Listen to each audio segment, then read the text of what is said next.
fallu que vous y ayez amené. Ah, je m'inscris en faux contre vos paroles. La renommée accuse seulement ce que vous valez. Et vous allez faire pique, repique et capot tout ce qu'il y a de plus galant dans Paris. Wow. Votre complaisance pousse un peu trop loin avant les libéralités de ces louanges. Et nous n'avons garde, ma cousine et moi, de donner de notre sérieux dans le doute de votre flatterie. Ma chère, il faudrait pas donner de siège. Oh là, Marotte!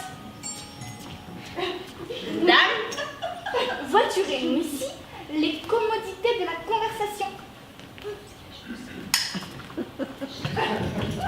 Mais au moins, y a-t-il sûreté ici pour moi? Que craignez-vous? Quelques vols de mon cœur, quelques assassinats de ma franchise. Je vois ici deux yeux qui ont la mine d'être de fort mauvais garçons, de faire insulte aux libertés et de traiter une âme de turc à mort. Comment, diable? D'abord qu'on les approche, ils se mettent sur leur garde de meurtrière. Ah, par ma foi, je m'en défie. Et je m'en veux gagner, où l'on me veut caution bourgeoise, qu'ils ne me feront point de mal. Ma chère, c'est le caractère enjoué. Je vois bien que c'est un amical. Ne craignez rien. Nos yeux n'ont point de mauvais dessein. Et votre cœur peut dormir en assurance sur leur prud'homie. Mais de grâce, monsieur, ne soyez pas inexorable à ce fauteuil qui vous tend les bras il y a un quart d'heure. Contentez-vous un peu de l'envie qu'il a de vous embrasser.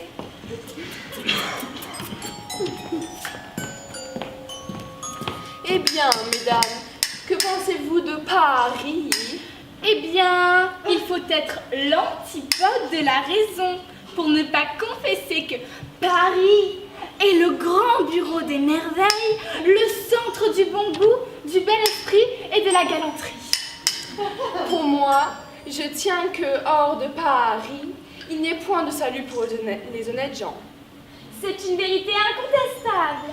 Il y fait un peu crotter, mais nous avons la chaise. Il est vrai que la chaise est un retranchement merveilleux contre les insultes de la boue et du mauvais temps.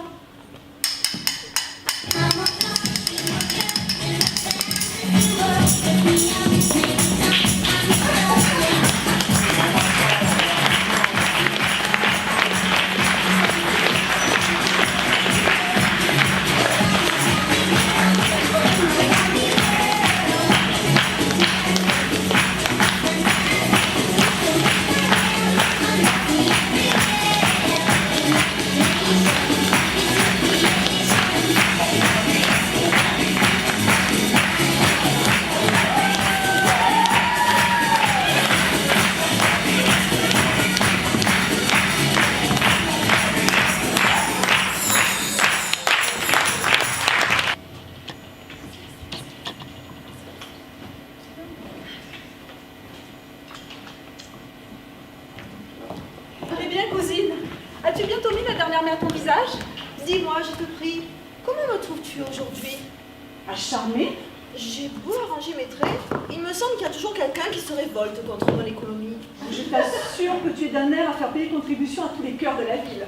Je sais bien, sans vanité, que j'ai quelques agréments, mais avec un peu de beauté et 3 ou 4 rouges sur le nez, une fille ne va pas loin dans le siècle où nous sommes. Il faut de cela pour plaire et pour attraper un époux, qui est le point difficile. Nous commençons tout doucement à monter en graines, et nous sommes assez fortes pour soutenir une thèse en mariage. J'en tombe d'accord. Crois-tu, cousine, que j'ai le cœur plus dur que toi? Parfois, je sens qu'une fille n'est pas née pour vivre seule. Et je t'avouerai que j'emploie tout mon esprit pour attirer quelqu'un dans le filet conjugal. Mais les hommes sont des pestes de poissons rusés qui viennent badiner autour de l'appât et qui mordent rarement à l'hameçon. Le mariage se décrit de jour en jour.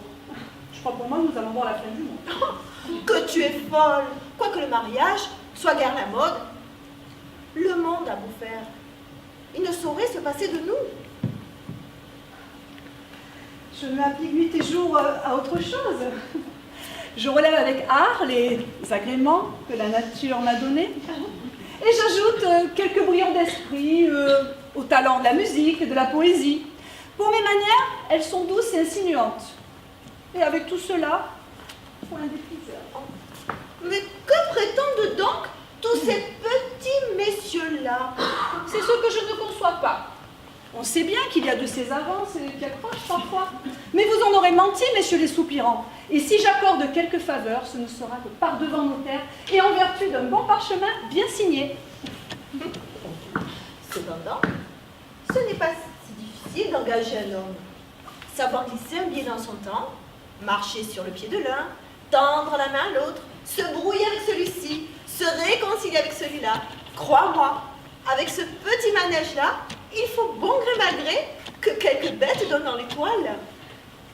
Il me semble que tu copies assez bien une coquette d'après nature. Mais prends-y garde au moins. On ne fait guère plus fortune à ce métier-là. Bon, il n'y a plus que les sottes qui se persuadent à taper des hommes par des airs composés. Cousine, le monde m'en a plus appris qu'à toi, et je te suis caution qu'une fille n'est piquante qu'autant qu'elle est précieuse dans la coquetterie. Vraiment? Ce ne sont pas là les maximes de ma mère qui m'ouvrent nuit et jour que la coquetterie est l'antipode du mariage. Et j'ai ouï dire 100 fois à mon oncle qu'une femme coquette ressemble à ces vins pétillants dont tout le monde veut tâter et dont personne ne veut pour son ordinaire.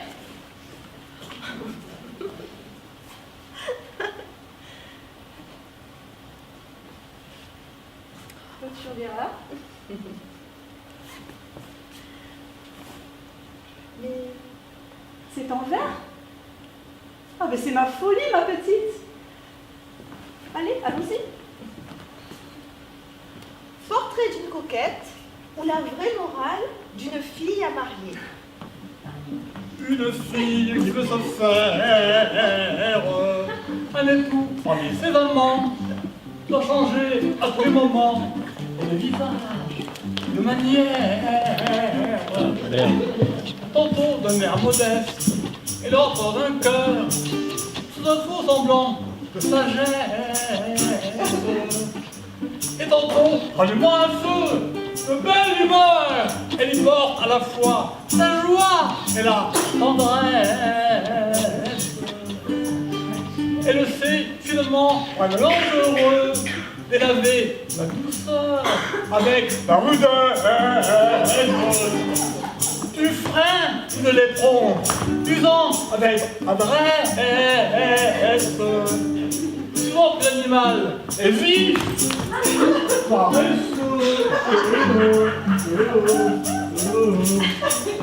Je ne sais pas comment sera le reste, mais le début est sorti. Rien ne se démentira. Pour conserver les cœurs, car préparés, avec la cour la balance entre la crainte et l'espérance, et son impouvrement, nous sommes dans son ferré. Si quelques rebutés se sont trop martyrs, cherchent à s'échapper du filet, en de fausses bontés, alors on le retire, on écrit, et Dieu sait, le style plus plié. Un roi ne paierait pas tous ceux qu'on lui promet. On se désespère. On se tire. Traque, l'odorant, au trait du jet.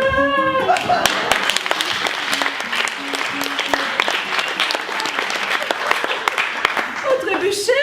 Mais un mari ne se prend pas comme un oiseau, il faut bien d'autres pièges.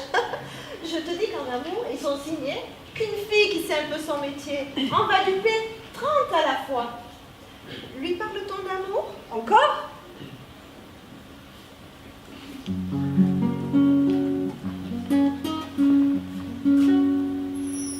Parle-t-on d'amour? Tente-t-on ses apparts? Elle impose en silence, faisant la novice. Elle fait expliquer ceux qui n'en parlent pas. Et c'est se démonter ma vie. Son air obéissant, son visage est paré. Le robinet des pleurs se referme à son gré. Il faudrait le fermer. Cousine, crois-moi, en cet état, c'est jouer de malheur, après tant de souplesse, si quelque dupe enfin ne tâte du contrat. Savant comme tu devrais montrer le coquettisme en ville. Tu serais bientôt riche. Je n'y gagnerai pas de l'eau. Toutes les filles savent cela. Dans le fond, on n'a que de bonnes intentions. Et quel reproche peut faire un homme quand une fille ne le trompe qu'en vue de mariage?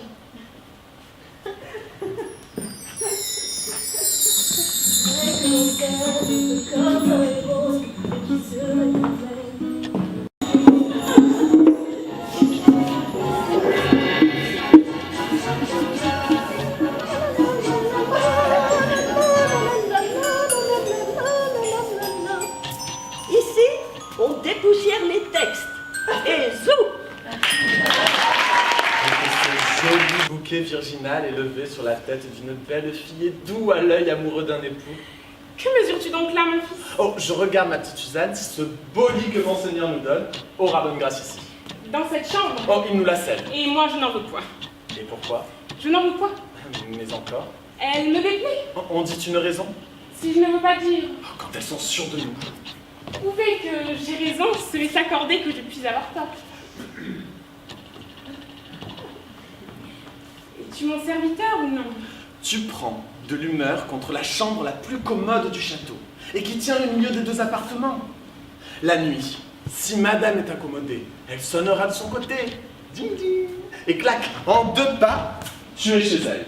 Monseigneur veut-il quelque chose? Il n'aura qu'à teinter du sien. Dong dong. Et crac, en 3 sauts, me voilà rendu. Fort bien, mais lorsqu'il aura teinté le matin, donc, pour te donner quelques bonnes et longues commissions, zeste, en 2 pas, il est à ma porte, et crac, en 3 sauts. Qu'entendez-vous par ces paroles? Il faudrait m'écouter tranquillement. Eh bien, qu'est-ce qu'il y a, bon Dieu? Il y a mon ami que, là de courtiser les beautés des environs, Monsieur le comte Almaviva veut rentrer au château. Mais non pas chez sa femme, c'est sur auquel il espère que ce logement ne nuira point. Et c'est ce que le loyal Basile, honnête agent de ses plaisirs, et mon noble maître enchanté, me répète chaque jour en me donnant leçon. Basile.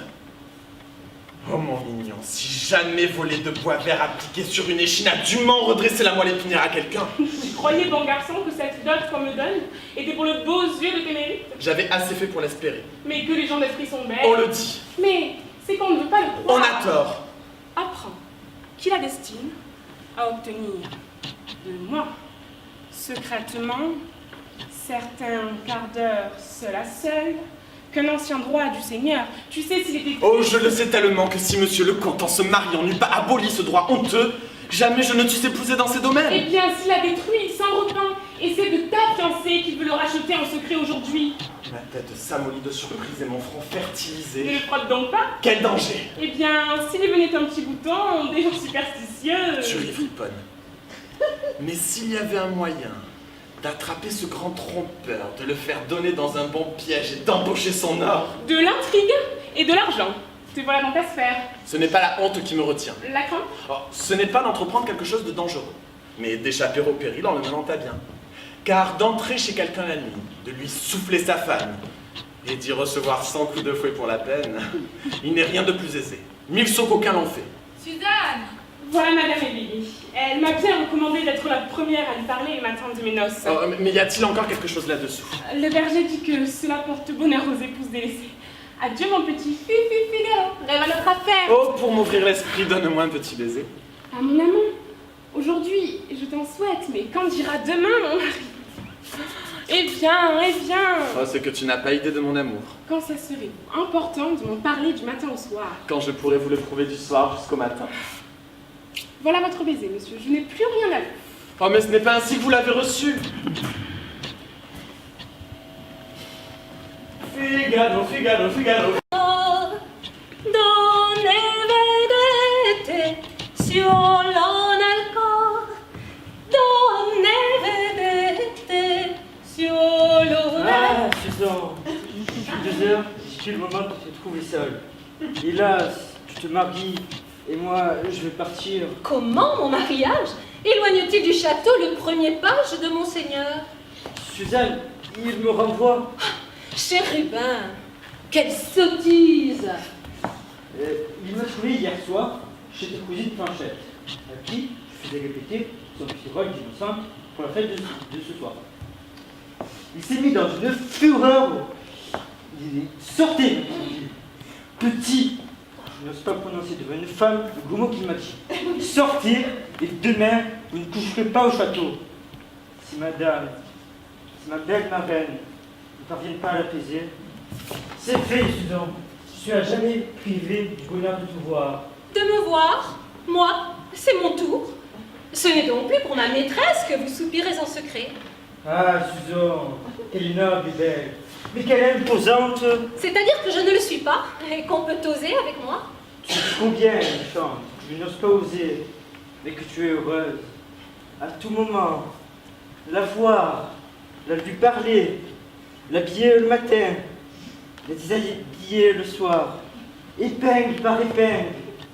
Ah, Suzanne, je donnerai... Qu'est-ce que tu tiens comme là? Hélas, l'heureux bonnet et le fortuné ruban qui renferme la nuit les cheveux de cette belle marraine. Son ruban de nuit? Donne-moi mon cœur.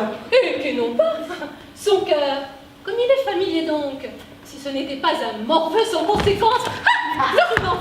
Tu diras qu'il est égaré, gâté, qu'il est perdu. Tu diras tout ce que tu voudras. Oh, je prédis dans 3 ou 4 ans, vous serez le plus grand petit bourrien. Rendez-vous le ruban. Ah, laisse-moi, Suzanne. Je te donnerai ma romance. Voilà.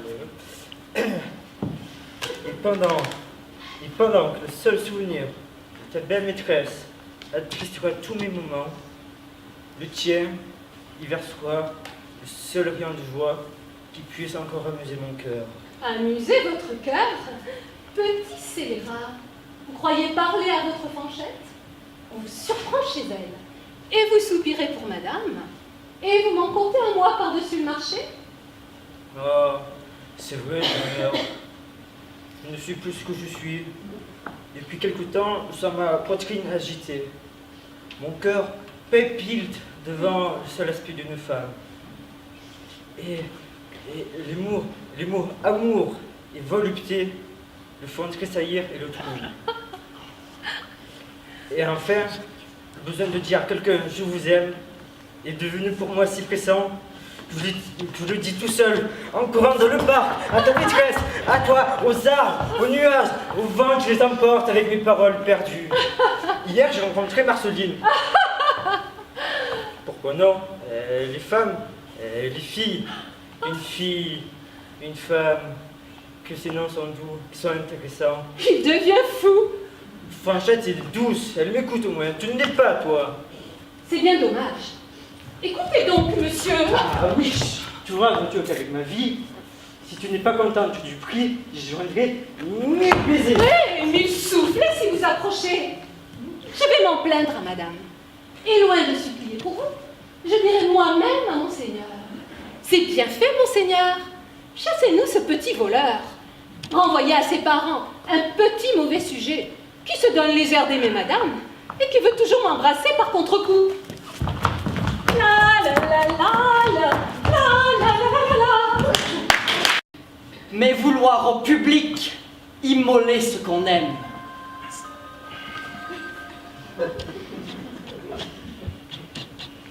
S'attacher au combat contre notre soi-même. Attaquer un parti qui prend pour défenseur le frère d'une femme et l'amant d'une sœur. Et rompant tous ses nœuds, s'armer pour la patrie contre un sang qu'on voudrait racheter de sa vie. Une telle vertu n'appartenait qu'à nous. L'éclat de son grand nom lui fait peu de jaloux.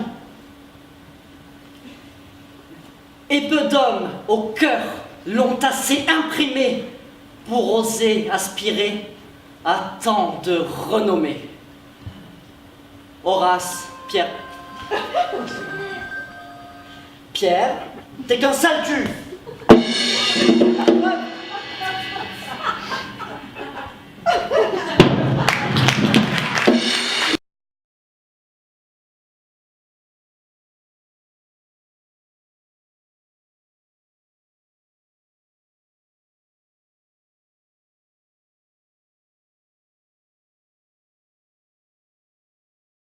S'envole. Le temps ramène les plaisirs. Entre la veuve d'une année et la veuve d'une journée, la différence est grande. On ne croirait jamais que ce fût la même personne. L'une fait fuir les gens et l'autre a mis l'attrait. Au soupir, vrai ou faux, celle-là s'abandonne. C'est toujours même note et pareil entretien. On dit qu'on est inconsolable. On le dit, mais il n'en est rien, comme on verra par cette fable, ou plutôt par la vérité. L'époux d'une jeune beauté partait pour l'autre monde. À ses côtés, sa femme lui criait: attends-moi, je te suis, et mon âme, aussi bien que la tienne, est prête à s'envoler. Le mari fait seul le voyage. La belle avait un père, homme prudent et sage. Il laissa le torrent couler. À la fin, pour la consoler: ma fille, lui dit-il, c'est trop versé de larmes. Qu'a besoin le défunt que vous noyiez vos charmes?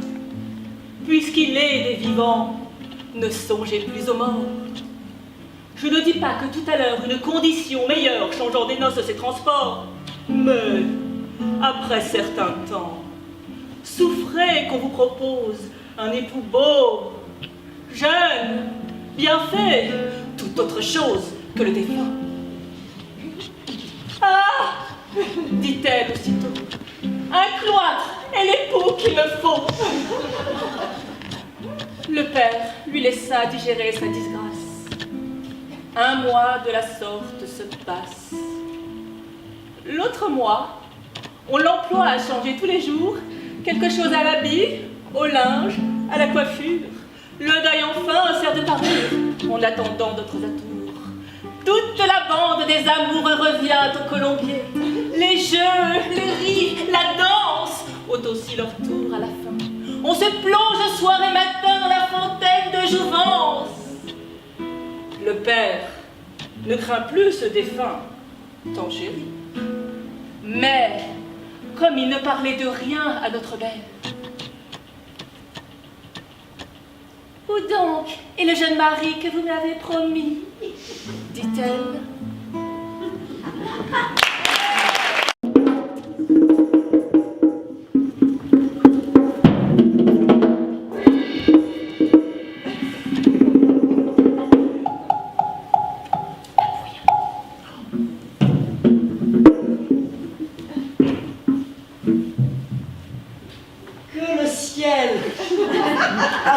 Par sa toute bonté et de l'âme et du corps vous donne la santé et bénisse vos jours autant que le désir le plus humble de ceux que mon amour inspire. Je suis fort obligée à cesser pied, mais prenons une chaise afin d'être un peu mieux. Comment de votre mal vous sentez-vous remise? Fort bien, et cette fille être bientôt quittée prise. Mes prières n'ont pas le mérite qu'il faut pour avoir attiré cette grâce d'en haut. Mais je n'ai fait au ciel nulle et dévote instance qui n'eût pour objet votre convalescence. Votre zèle pour moi, c'est trop inquiété. On ne peut trop chérir votre chère santé. Et pour la rétablir, j'aurais donné la mienne. C'est poussé bien avant la charité chrétienne, mais je vous dois beaucoup pour toutes ces bontés. Je fais bien moins pour vous que vous ne méritez. J'ai voulu vous parler en secret d'une affaire. Et suis-je bien aise ici qu'aucun ne nous éclaire? Je suis ravi de même, et sans doute il m'est doux, madame, de me voir seul à seul avec vous. C'est une occasion qu'au ciel j'ai demandée, sans que jusqu'à cette heure il me l'ait accordée. Pour moi, ce que je veux, c'est un mot d'entretien, où tout votre cœur s'ouvre, et ne me cache rien. Et je ne veux aussi, pour grâce singulière, que montrer à vos yeux mon âme tout entière. Et vous faire serment des bruits que j'ai faits, des visites qu'ici reçoivent vos attraits, ne sont pas envers vous l'effet d'aucune haine, mais plutôt d'un transport de zèle qui entraîne, et d'un pur mouvement. Je le prends bien aussi, et crois que mon salut vous donne ce souci. Oui, sans doute, madame. Mais ma ferveur est telle. Vous me cirez trop. C'est par excès de zèle. De vous faire aucun mal, je n'eus jamais dessein. J'aurais bien plutôt... Que fait là votre main? Je tâte vos avis. l'étoffe en est moelleuse. Ah, de grâce, laissez. Je suis fort chatouilleuse. Mon Dieu, que de ce point l'ouvrage est merveilleux. On travaille aujourd'hui d'un air miraculeux. Jamais, en toute chose, on n'a vu si bien faire. Il est vrai. Mais parlons un peu de notre affaire. On tient que mon mari veut dégager sa foi et vous donner sa fille. Est-il vrai, dites-le-moi? Il m'en a dit 2 mots. Mais madame, à vrai dire, ce n'est pas le bonheur après quoi je soupire. Et je vois autre part les merveilleux attraits de la félicité qui fait tous mes souhaits. C'est que vous n'aimez rien des choses de la terre. Mon sein n'enferme pas un cœur qui soit de pierre. Pour moi, je crois qu'au ciel tant que tout vos soupirs et que rien ici-bas n'arrête vos désirs. L'amour qui nous attache aux beautés éternelles n'étouffe pas en nous l'amour des temporels. Nos sens facilement peuvent être charmés des ouvrages parfaits que le ciel a formés. Ces attraits réfléchis brillent dans vos pareils, mais il étale en vous ses plus rares merveilles. Il a sur votre face épanché des beautés dont les yeux sont surpris et les cœurs transportés. Et je n'ai pu vous voir, parfaite créature, sans admirer en vous l'auteur de la nature, et d'une ardente amour sentir mon cœur atteint au plus beau des portraits où lui-même il s'est peint. D'abord, j'appréhendais que cette ardeur secrète ne fût du noir esprit une surprise à droite, et même à fuir vos yeux, mon cœur se résolut, vous croyant un obstacle à faire mon salut. Mais enfin je connus, ô beauté tout aimable, que cette passion peut n'être point coupable, que je puis l'ajuster avec la pudeur, et c'est ce qui m'y fait abandonner mon cœur. Semé, je le confesse, une audace bien grande, que d'oser de ce cœur vous adresser l'offrande. Mais j'attends en mes vœux tout de votre bonté, et rien des vains efforts de mon infirmité. En vous, et mon espoir, mon bien, ma quiétude, de vous dépend ma peine ou ma béatitude.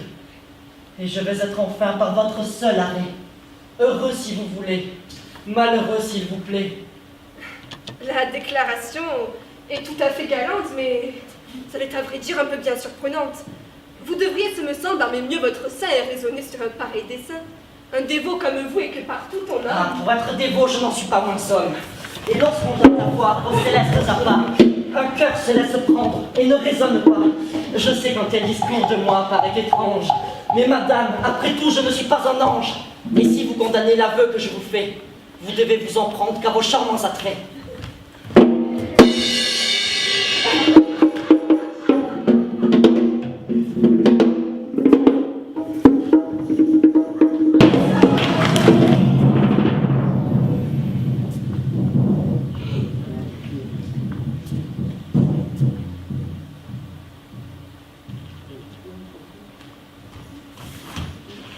Peuple épouvanté, j'ai traversé la presse pour venir de ces lieux enlever ma princesse et regagner le port où bientôt nos amis viendront couverts du sang que je vous ai promis. Qu'ont-ils fait? Oh, pardonnez leur impatience. Ils ont, je le vois bien, trahi votre vengeance. Vous vouliez que ma main portât les premiers coups, qu'ils sentissent en mourant qu'ils périssaient pour vous. Mais c'est moi, dont l'ardeur leur a servi d'exemple. Je les ai pour vous seuls entraînés dans le temple, madame. Et vous pouvez justement vous flatter d'une mort que leurs mains n'ont fait qu'exécuter. Vous seuls avez porté les coups. Tais-toi! Perfide! Et n'impite qu'à toi, ton lâche parricide! Va faire chez tes Grecs, admirer ta fureur. Va, je la désavoue et tu me fais horreur.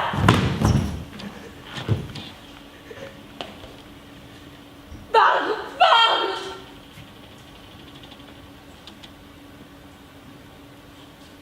Qu'as-tu fait?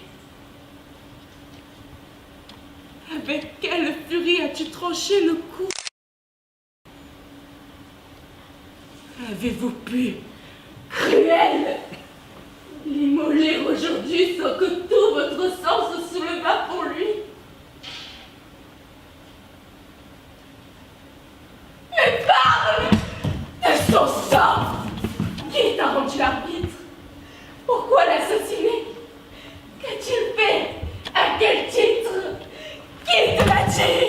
Quoi? Ne m'avez-vous pas vous-même si tantôt ordonné son trépas? Fallait-il en croire une amante insensée?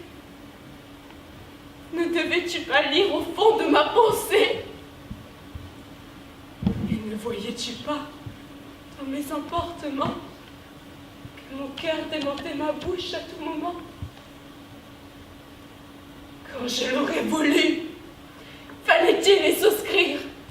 N'as-tu pas du sang-froid de le faire redire? Toi-même, avant le coup, me venir consulter, y revenir encore ou plutôt m'éviter? Que ne me laissais-tu le soin de ma vengeance, qui t'emmène au des lieux où l'on fuit ta présence? Voilà de ton amour le détestable fruit. Tu m'as porté cruel.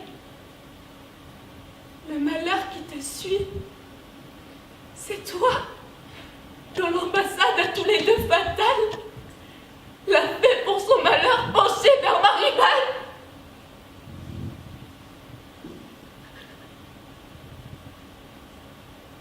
Nous le verrions encore, nous partager ses soins.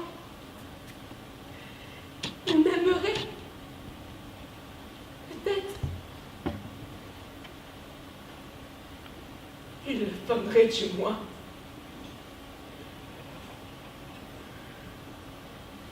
Adieu. Tu peux partir. Je demeure en... Je renonce à la Grèce, à Sparte, à son empire, à toute ma famille. Et c'est assez pour moi, traître, qu'elle ait produit un monstre comme toi.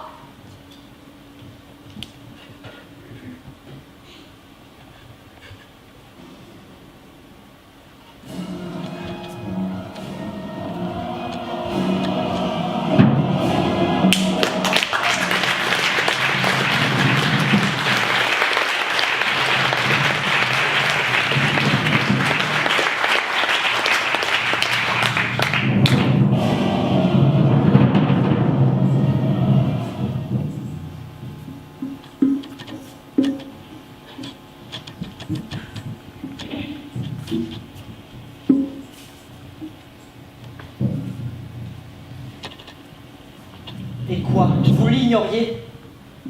En rentrant dans ces lieux, nous l'avons rencontrée qui courait vers le temple, inquiète et égarée. Elle a trouvé Pyrrhus porté sur des soldats que son sang excitait à venger son trépas. Sans doute, à cet objet, sa rage s'est émue. Mais du haut de la porte, enfin, nous l'avons vu. Un poignard à la main, sur Pyrrhus se courber, lever les yeux au ciel, se frapper et tomber. Grâce au Dieu, mon malheur passe mon espérance. Oui, je te loue au ciel de ta persévérance. Appliqué sans relâche au soin de me punir au comble des douleurs que tu m'as fait parvenir. Ta haine a pris plaisir à former ma misère. J'étais né pour servir d'exemple à ta colère, pour être du malheur modèle accompli. Eh bien, je meurs content et mon sort est rempli.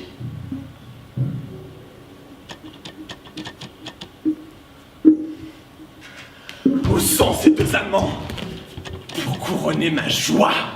Dans leur sang, dans le mien, il faut que je me noie.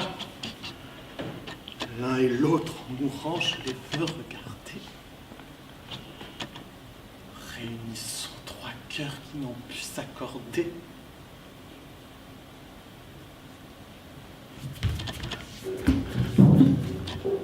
Et quelle épaisse nuit tout à coup m'environne.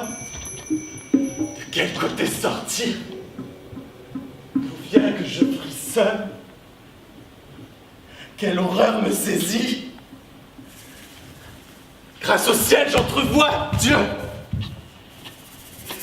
Le ruisseau de sang coule autour de moi. Ah, Seigneur, Quoi? Pyrrhus? Je te retrouve encore. Trouverai-je partout un rival que j'aborde? Percé de tant de coups, comment t'es-tu sauvé? Tiens, tiens! Voilà le coup que je t'ai réservé.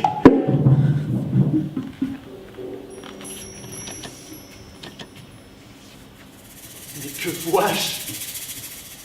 À mes yeux, Hermione l'embrasse. Elle vient l'arracher au cou qui le menace. Dieu! Quel affreux regard elle jette sur moi! Quel démon! Quel serpent traîne-t-elle après soi?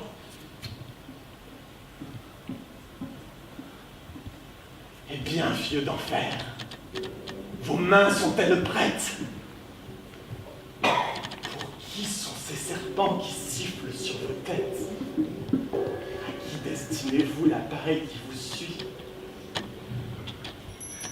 Venez vous m'enlever dans l'éternelle nuit. Venez! À vos fureurs, au reste s'abandonne. Mais non! Retirez-vous. Laissez faire. Hermione. L'ingrate. Mieux que vous saura me déchirer.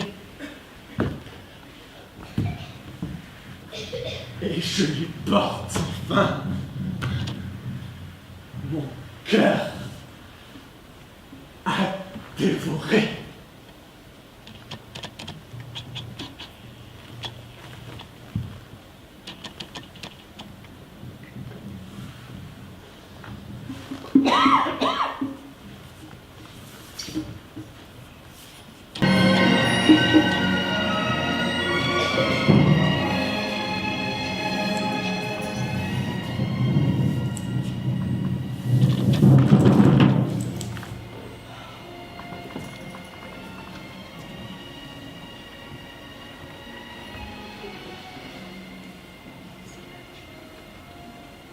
Madame, au nom des pleurs que pour vous j'ai versés, par vos faibles genoux que je tiens embrassés, délivrez mon esprit de ce funeste doute.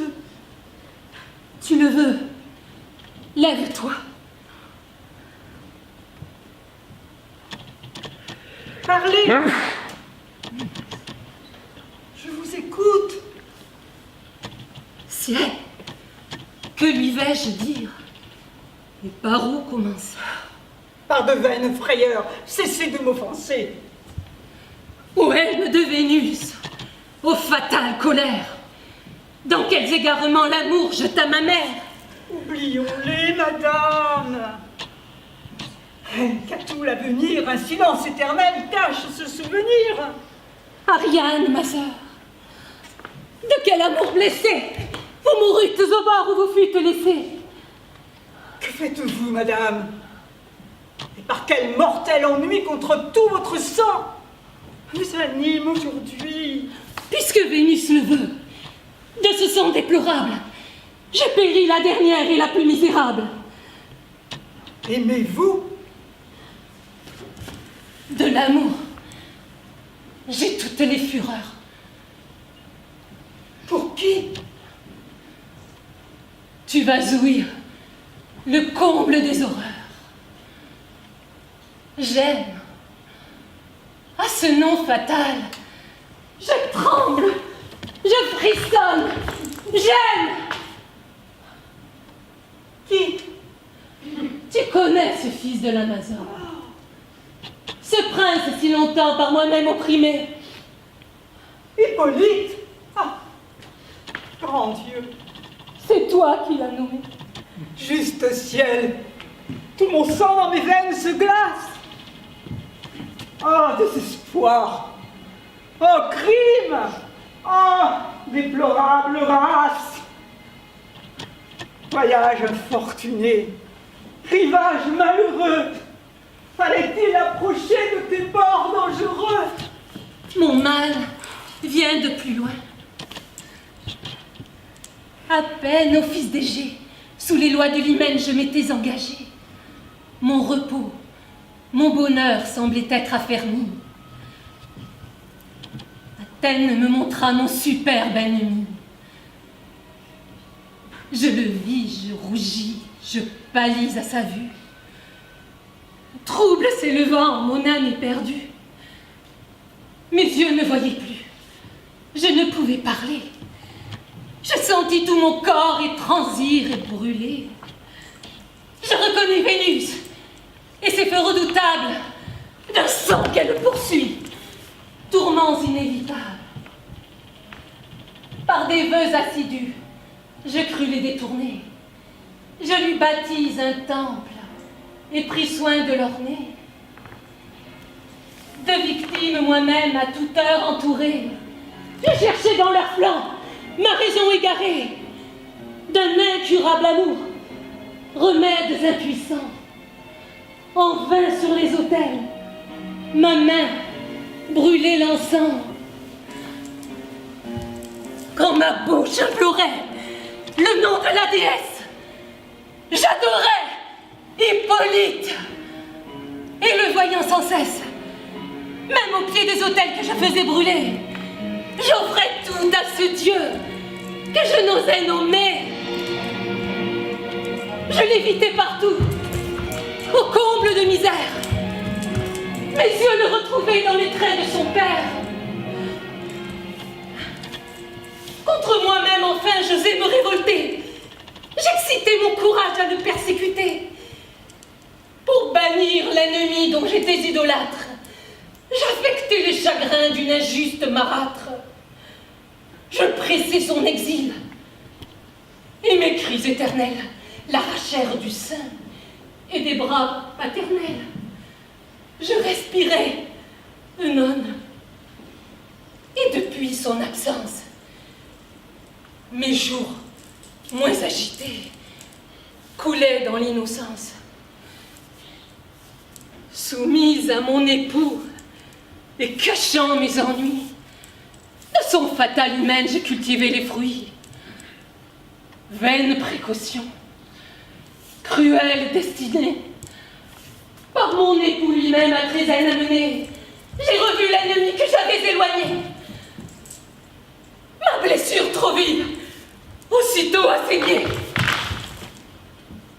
Ce n'est plus une ardeur dans mes veines cachées, c'est Vénus tout entière à sa proie attachée. J'ai conçu pour mon crime une juste terreur. J'ai pris la vie en haine et ma flamme en horreur.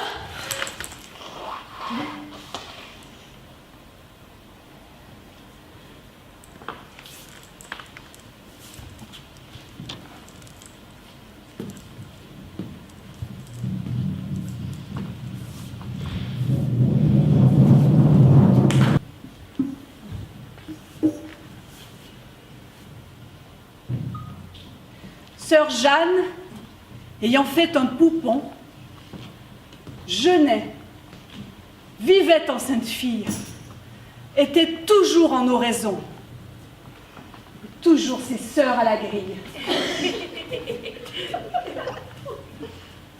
Un jour donc, l'abbesse leur dit: « Vivez comme sœur Jeanne vit, fuyez le monde et sa séquelle. » Toutes reprirent à l'instant: « Nous serons aussi sages qu'elle quand nous en aurons fait autant. »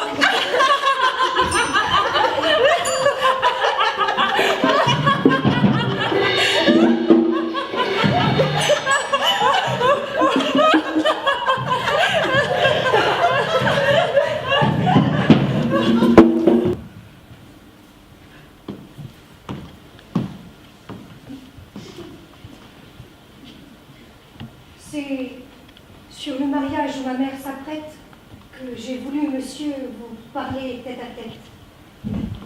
Et j'ai cru, dans le trouble où je vois à la maison, que je pourrais vous faire écouter la maison.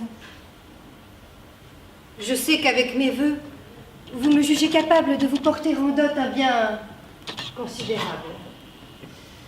Mais l'argent, dont tant de gens font cas, pour un vrai philosophe, a d'indignes appâts, et le mépris du bien et des grandeurs frivoles ne doit point éclater dans vos seules paroles. Aussi n'est ce point-là ce qui me charme en vous. Et vos brillants attraits, vos yeux perçants et doux, votre grâce et votre air sont bien les richesses qui vous ont apporté mes vœux et mes tendresses. C'est de ces seuls trésors dont je suis amoureux. Je suis fort redevable à ces feux généreux. Cet obligeant amour a de quoi me confondre, mais j'ai regret, monsieur, de n'y pouvoir répondre. Je vous estime autant qu'on saurait estimer, mais je trouve un obstacle à vous pouvoir aimer. Un cœur, vous le savez, à deux ne saurait être, et je sens que du mien, pli tendre, s'est fait maître. Je sais qu'il a bien moins de mérite que vous, que j'ai de méchants yeux pour le choix d'un époux, que par 100 beaux talents vous devriez me plaire. Je vois bien que j'ai tort, mais je n'y puis que faire, et tout ce que sur moi peut le raisonnement, c'est de me vouloir mal d'un tel aveuglement. Le don de votre main, que l'on me fait prétendre, me livrera ce cœur que possède Clitandre. Et par 1012 soins, j'ai lieu de présumer que je pourrais trouver l'art de me faire aimer. Non, à ces premiers vœux, mon âme est attachée, et ne peut de vos soins, monsieur, être touchée. Avec vous, librement, j'ose ici m'expliquer, et mon aveu n'a rien qui vous doive choquer. Cette amoureuse ardeur qui dans les cœurs s'excite n'est point, comme on le sait, un effet du mérite. Le caprice y prend part, et quand quelqu'un nous plaît, souvent nous avons peine à dire pourquoi c'est. Si l'on aimait, monsieur, par choix et par sagesse, vous auriez tout mon cœur et toute ma tendresse.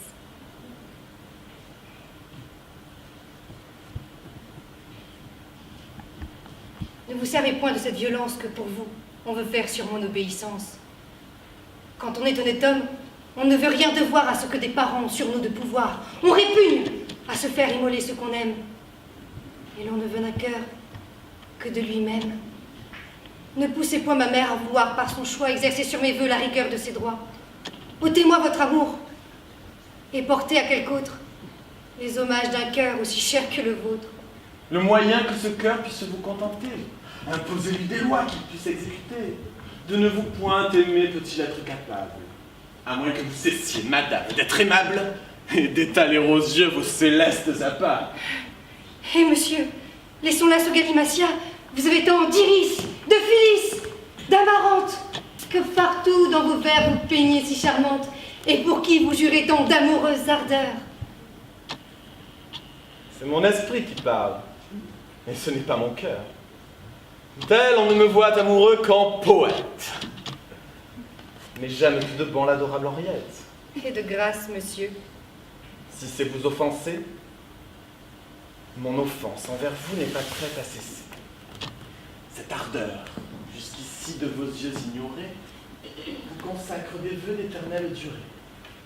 Rien n'en peut arrêter les aimables transports. Et bien que vos beautés condamnent mes efforts, je ne puis refuser le secours d'une mère qui prétend couronner une flamme si chère. Et pour que je vous ai, il n'importe comment. Ah!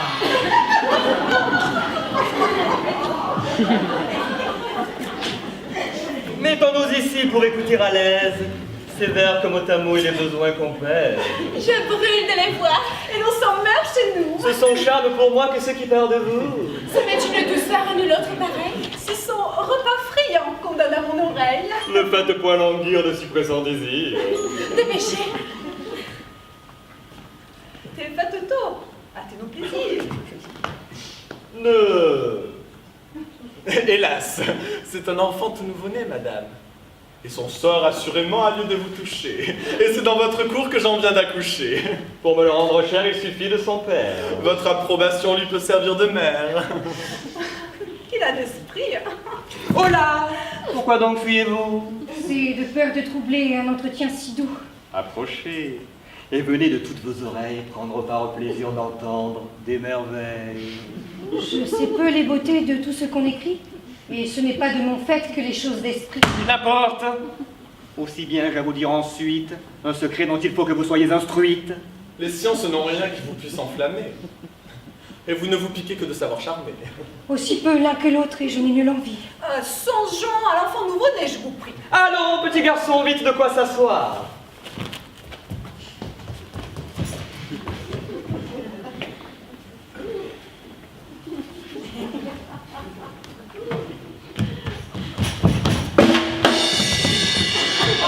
Il est pertinent. Est-ce que l'on doit choir après avoir appris l'équilibre des choses? Un chute ignorant, ne vois-tu pas les causes? Et qu'elle vient d'avoir du point fixe écarté ce que nous appelons centre de gravité.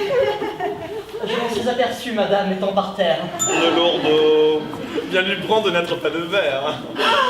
De l'esprit partout, cela ne t'arrive pas. Servez-nous promptement votre aimable repas. Pour cette grande faim qu'à mes yeux on expose, un plat seul de 8 vers me semble peu de choses. Et je pense qu'ici, je n'aurais pas mal de joindre à l'épigramme ou bien au madrigal le ragoût d'un sonnet qui, chez une princesse, a passé pour avoir quelque délicatesse.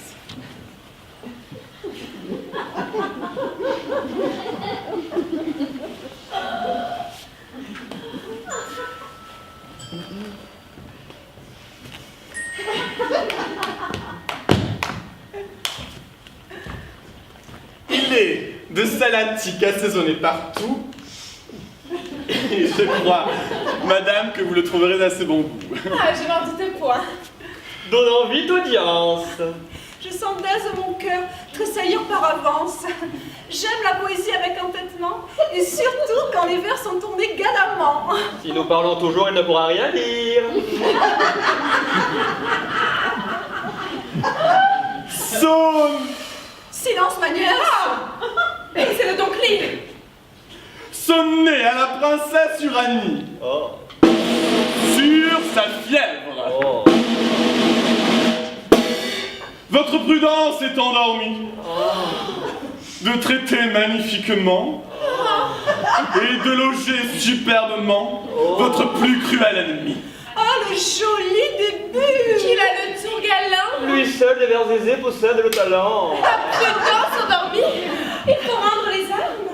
Loger son ennemi est pour moi plein de charme. J'aime superbement et magnifiquement. Ces deux adverbes joints font admirablement. Prêtons l'oreille au reste. Votre prudence est endormie. De traiter magnifiquement et de loger superbement votre plus cruel ennemi. prudence endormie. Loger son ennemi. Superbement et magnifiquement. Faites la sortie, quoi qu'on dit, de votre riche appartement, et que cet ingrate insolemment attaque votre belle vie. Tout doux, laissez-moi de grâce respirer. Prenez-le, s'il vous plaît. Le loisir d'admirer. On se sent sévère jusqu'au fond de l'âme. Collé, je ne sais quoi qui fait que l'on se pâme. Faites la sortie, quoi qu'on dise, de votre riche appartement. Le riche appartement est là joliment dit, et que la métaphore est mise avec esprit. Faites-la sortir quoi qu'on dise. Oh, ce quoi qu'on dit est d'un goût admirable. C'est à mon sentiment un endroit impayable. De quoi qu'on dit aussi, mon cœur est amoureux. Je suis de votre vie, mon Dieu est heureux. Je voudrais l'avoir fait. Ah, il vaut toute une pièce. Mais en comprend-on bien comme moi la finesse? Faites-la sortir, quoi qu'on dit. Que de la fièvre on prenne ici les intérêts, N'ayez aucun égard, moquez-vous des caquets. Faites-la sortir. Quoi qu'on dise. Quoi qu'on dise. Quoi qu'on dise. Oh. Ce quoi qu'on dit en dit beaucoup plus qu'il ne semble. Je ne sais pas pour moi si chacun me ressemble, mais j'entends là-dessous 1 million de mots. Qu'il est gros. Mais quand vous avez fait ce charmant, quoi qu'on dit, en aviez-vous compris, vous, toute son énergie? Songez-vous bien vous-même à tout ce qu'il nous dit et pensiez-vous alors émettre tant d'esprit? J'ai peur aussi, l'ingrate dans la tête. Cette ingrate de fièvre, injuste, malhonnête, qui traite mal les gens qui la logent chez eux. Enfin, les quatrains sont admirables tous deux. Venons-en contre tiercé, je vous prie. S'il vous plaît, encore une fois. Quoi qu'on dit. Faites-la sortir, quoi qu'on dise. De votre riche appartement. Riche appartement. Où cette ingrate insolemment.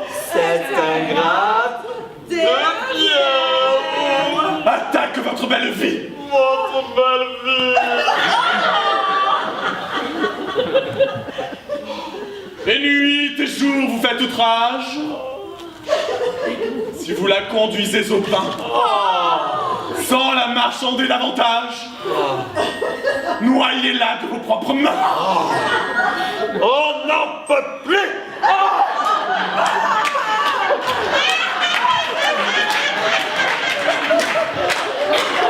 se meurt de plaisir.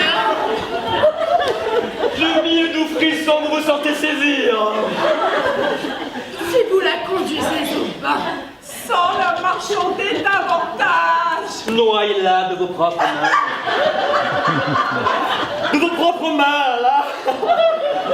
Noyez-la. Noyez-la, là. Dans les mains. chaque pas dans mon verre rencontre un très charmant. Partout on s'y promène avec ravissement. On n'y saurait marcher que sur de belles choses. Ce sont petits chemins, tout parsemés de rêves. Le sommet donc vous sent. Admirable nouveau. Oh, et personne jamais n'a rien fait de si beau. Quoi?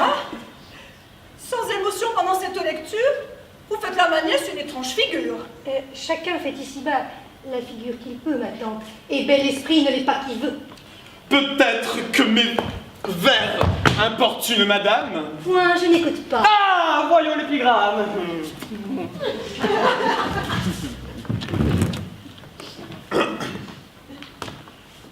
Sur un carrosse de couleur amarante, donné à une dame de ses amis.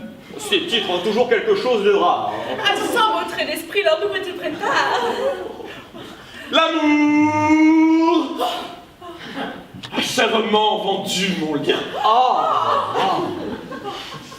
Qu'il m'en coûte déjà la moitié de mon bien. Et quand tu vois ce beau carrosse où tant d'or se relève en bosse, qu'il étonne tout le pays et fait pompeusement triompher ma laisse. Valérie, voilà de l'érudition. L'enveloppe est jolie et vaut 1 million. Et quand tu vois ce beau carrosse, ton homme se soulève en bosse, qu'il étonne tout le pays et fait pompeusement triompher ma laisse. Ne dis plus qu'il est amarante, dis plutôt qu'il est de marrante. Celui-ci ne s'attend point du tout. On n'a que lui qui puisse écrire de ce goût.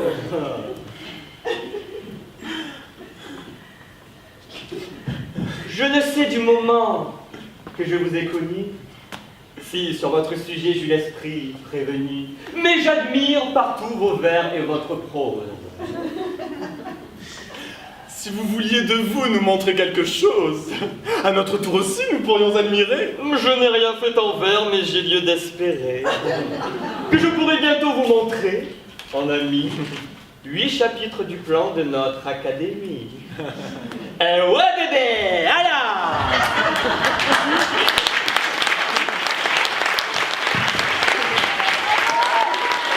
décidé de devenir artiste. Au lieu d'être patron de quelques apprentis, il sera simplement valet de comédie. Avec quelques copains, commence l'aventure. Et tant pis si les planches et les tréteaux sont durs. On a le ventre vide et on a le cœur plein. C'est toujours comme ça qu'on devient comédien. C'est alors que monsieur, le frère du roi s'en mêle. Et revoilà Paris comme la vie est belle. À cette tarte, et ses amis pour la faveur des grands et l'amour des petits. Si du côté jardin, on respire la gloire. On a du côté court les peines et les déboires. Car il y a Tartuffe, Armand des gros jolis. Ouais, trop bonne. Cette mauvaise toux qui réveille la nuit. Imaginaire, Molière. Ils sont cachette. En terre non bénie, la pauvre marionnette. Car à ce monté vers les sautres toilettes. Pour les comédiens, on est la liberté. Ce fauteuil immortel que notre académie lui avait refusé pour cause de génie. Cela fait 300 ans qu'au théâtre français.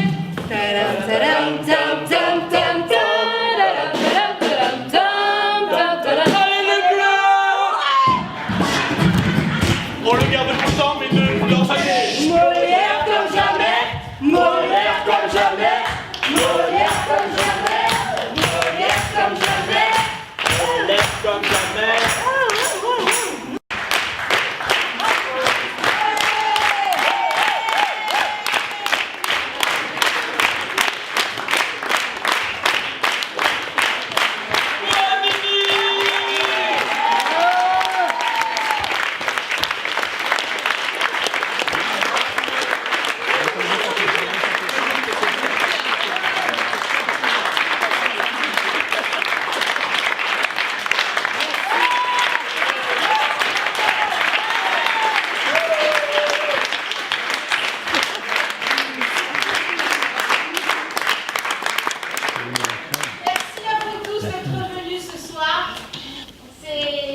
La fin de notre petit festival Léa qui a 16 ans ce soir. Ouais.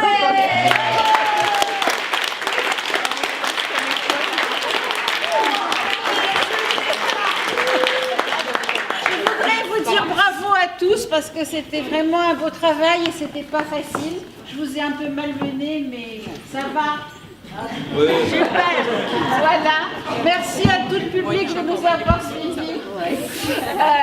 Merci à la Maison des Arts, à la ville, au Contrepoint Théâtre, à notre supporter magique,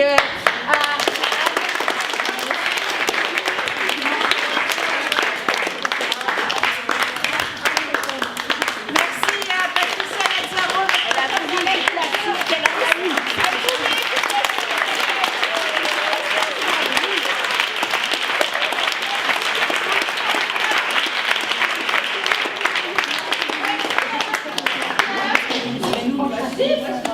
Tiens aussi, voilà.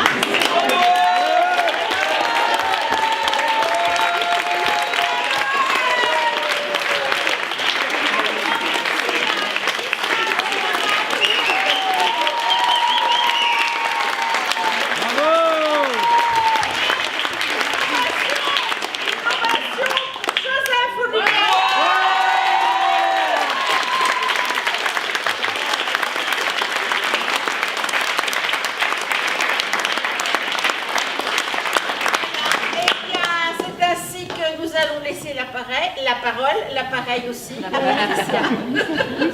toi, à moi de parler à toi. Bah voilà. Je ne peux rien dire après ce que vous venez de voir, c'est pas possible. Alors j'ai eu envie de ce texte-là parce que d'abord je les aime. C'est une période historique, etc., qui me rappelle des tendres souvenirs d'enfance et d'école, de collège, enfin bref, il y a très longtemps. Et quand j'ai proposé à Myrtille de faire et de jouer ces textes, c'était un peu surprenant, mais je savais très bien qu'elle les dépoussiérerait, comme elle le dit, et surtout qu'elle vous offrirait quelque chose de surprenant. et de très bien fait. Donc je suis enchantée ce soir. Voilà, merci à vous.